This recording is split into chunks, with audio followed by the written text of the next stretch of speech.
So it's now right around 4:30 p.m. on Friday, February 28th, 2025. We are the last day of February. It always sneaks up on me and I never know. I never realize that it's the end of the month. Usually you have 30 or 31 days, 28 days is a little too short.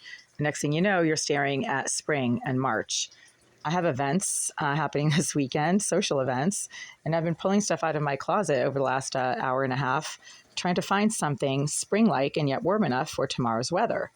That is a problem with March. It's spring, you want to dress in a less wintry fashion, but it's still pretty cold, and you do have to wear stuff that's warm.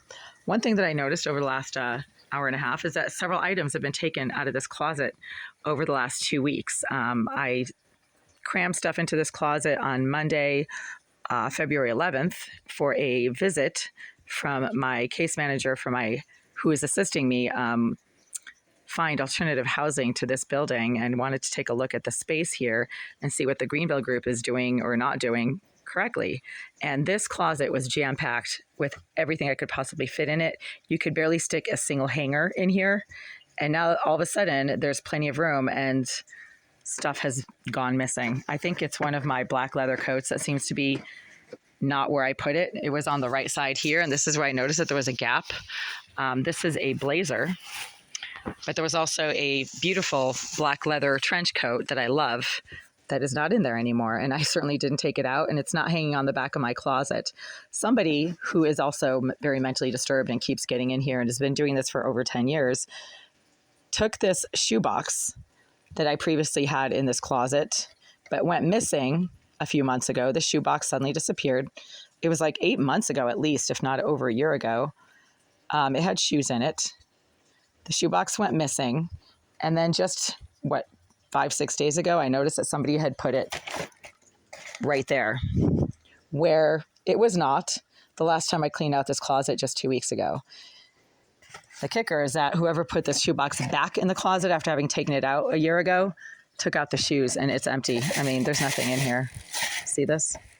Completely empty. So that's the trademark classic psychopath move of the mentally disturbed, disgusting, perving, creeping, sex offender, surveillance using psychopath named Jasmine Irizarry, who the Greenville Group has repeatedly referred to as their surveillance expert. That is corroborated by multiple thefts and acts of vandalism for items that Irizarry should have absolutely no knowledge are even in this unit. But she likes to take things that are in corners and packed away in bags and, under the bed and on top of shelves to let me know she has knowledge of everything I have in here and that nothing is safe from her perving, creeping, mentally disturbed, destructive acts of vandalism and theft.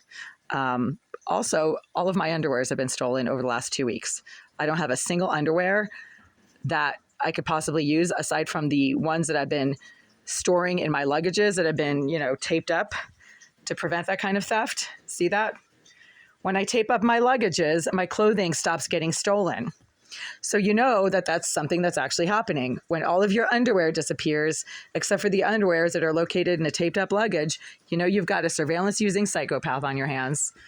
Regardless, and there's also been some smacking and banging and intense cigar smoke coming from the area directly behind this wall throughout the entire day today. Greenville lie through their teeth. They are crooked Russian slumlords, or just crooked slumlords. And they like to tell me that they're renting out Unit 78. No, they're not. To the same psychopath that they housed in there between 2013 and 2022 and admittedly continue to house in this building? Mr. Alisseyev himself, the property manager, told me that Jasmine Irizarry continues to be housed in this building. But as he put it, we moved her out of 78. Maybe we'll move her across the street to 191. Yeah, he said that 2 years ago, and Irizarry continues to be permitted to access the conveniently almost entirely unrented premises of Unit 78. And throughout the day, she's been smacking the wall at very deliberate times, starting this morning when I was making nasty comments on my phone in writing about her boss and sponsor, George Soros. Every time I say nasty things about George Soros, Irizarry starts getting agitated and aggressive against the wall behind my kitchen sink, because that's where she seems to be permitted to spend a lot of time by the Greenville Group. However, it's been a lot of fun going through all my nice clothing and my pretty items that are kept literally sealed up to prevent vandalism and contamination by Irizarry, who's not just a sex offender and a psychopath, but she's also a kleptomaniac and a contaminator of things. She's a virally contaminated psychopath who carries a deadly viral disease that is transmitted by body fluids. And when she smears her foul, stinking body fluids on my nice clothing or my sheets and towels, she is literally trying to transmit the deadly virus that she carries to whoever happens to come into contact with the contaminated clothing. Sometimes she puts it in my personal care items, so that like shampoo that smelled very nice when you bought it suddenly stinks so foul you have to throw it out, or you know that you can't use it safely. It smells like contaminated bacterial body fluids. Viruses don't stink, but bacteria does. So whatever Irizarry is putting into my personal care items and sometimes my food or smearing on my clothing is not just virally contaminated, it is bacterially contaminated, and bacteria you can smell. Bacteria are often anaerobic or aerobic, and they emit odors. Viruses don't. Viruses don't really smell unless they are also occurring concurrently with bacterial colonies in the same type of fluid.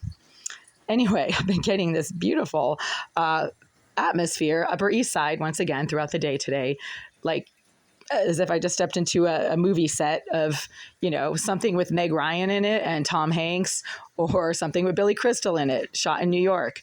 I have been getting an Upper East Side, New York kind of feel all day today. It's a cloudy day. It's looking kind of stormy out there. I think we're supposed to get some rain tonight. It's not cold enough to snow, but it's definitely got a moody, atmospheric, stormy kind of feel, which I love. And as I'm standing here, pulling out all my beautiful clothes, some of which are hanging right here. I wore that one yesterday, but these beautiful items that still have tags on them. Check this out. I mean, I think I purchased this years ago. Where did I buy it? Oh, it's from Express. Oh, loved Express. This right here, this beautiful dress right here is Ann Taylor, I believe. And I don't even think Ann Taylor is in business anymore. Is this Ann Taylor? Yeah, it's Ann Taylor. So, all these beautiful items that I have to literally wrap up in order to protect them from getting contaminated. It's just fun to pull them out once in a while and just try them on. Most of them still fit. In fact, all of them still fit. I haven't gained any weight in the last 10 years. I actually lost quite a bit of weight without even trying. I started just doing some healthier choices in terms of not eating certain things, and I don't work out, but I have lost quite a bit of weight, and I'm now a size 4. A lot of these are size 4 or 6, so they fit perfectly, and that's what I love. I love trying on beautiful clothes I haven't worn in a while, but that are still in my closet and that I probably can wear at some upcoming social events in the Back Bay, the Museum of Fine Arts.